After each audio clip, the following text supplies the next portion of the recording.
I want to pull up this tweet here from Benny Johnson. Savage. Canadian Conservative leader puts final nail in Trudeau's coffin in Parliament in front of the whole world. This is a truly epic 30-second smackdown. And the reason I think this clip is important is that it shows, for all of the bad that's been happening in Western countries, there is still an active resistance speaking up and saying no. Listen to this. This is in relation to the truckers' protest, the Freedom Convoy, the Great Honkening, and how Trudeau and Canada lied, smearing these people. Listen to this.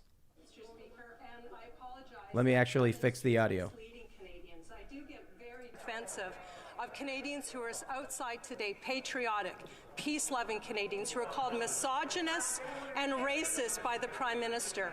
So again, I will ask the Prime Minister, who, may I remind this House, wore blackface on more times than he can remember, apologize to the peace-loving, patriotic Canadians who are outside right now just asking to be heard.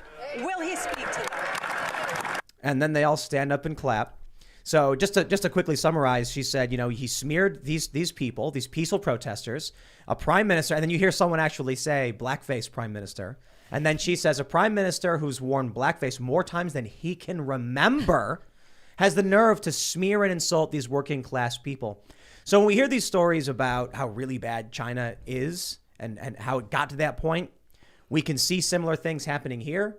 We're actively resisting. Up in Canada, they've got people, obviously, with the Freedom Convoy, the Great Honkening, people are actively resisting. In the U.S., we're getting stories now that maybe in the U.S. there's going to be some Great Honkening protests, some trucker stuff. So I'm fairly optimistic, to be honest. I think we're going to resist all this. Yeah, I'm glad to see you're optimistic. We have no place to go. Well, also, you're running for office. So, there we go. Even more optimistic. Well, I hope so. I'm glad. I'm glad I can make some difference. I feel it's my calling to do this. When I feel my country is becoming like China, it's like, hell no. How about my 3 adult children? How about my grandchildren? How about all the freedom lovers? Let me ask you, though, in China, are there people who are from America going over there and being like, we've got to make sure China stays like China because it's becoming too much like America with freedom? Yeah, our businesses. Yeah. Well, actually, I have seen the U.S. consulate office staff and families wanting to leave China now because they cannot stand the zero COVID policy. But are there Americans who defected to China who love communism and want to live under that, speaking in the media, being like, America's terrible and China's so good? I don't remember any. That's why I think we need volunteers. So they communist professors from this country and social justice warriors, please go to China. We're going to love it. Send them over there. Yeah, I will pay for it. I know you will. You do see, though, if you turn on Chinese state media, so CGTV, they used to call it CCTV9, but they changed it to CGTV.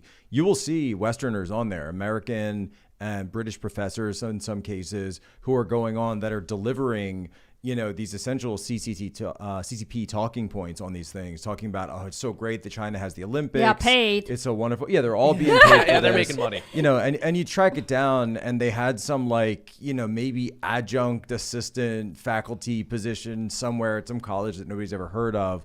Yet when they go to China, they're feted as this great American scholar, and here they are, and they are paid to push the company line. And we see this again and again and again. This is why there is an actual elite merger going on. And it isn't even just, there was that Harvard professor who was Charles Lieber, who was finally convicted. He hasn't been sentenced yet, but you're seeing some of the stuff with MIT, the scientists at GSK who just got arrested in Philadelphia area, who were digging into, of course, monoclonal antibodies. So this has been going on more and more and more. And yeah, there are people who are doing it, but I don't necessarily know if they're doing it because they believe it or they're just being paid.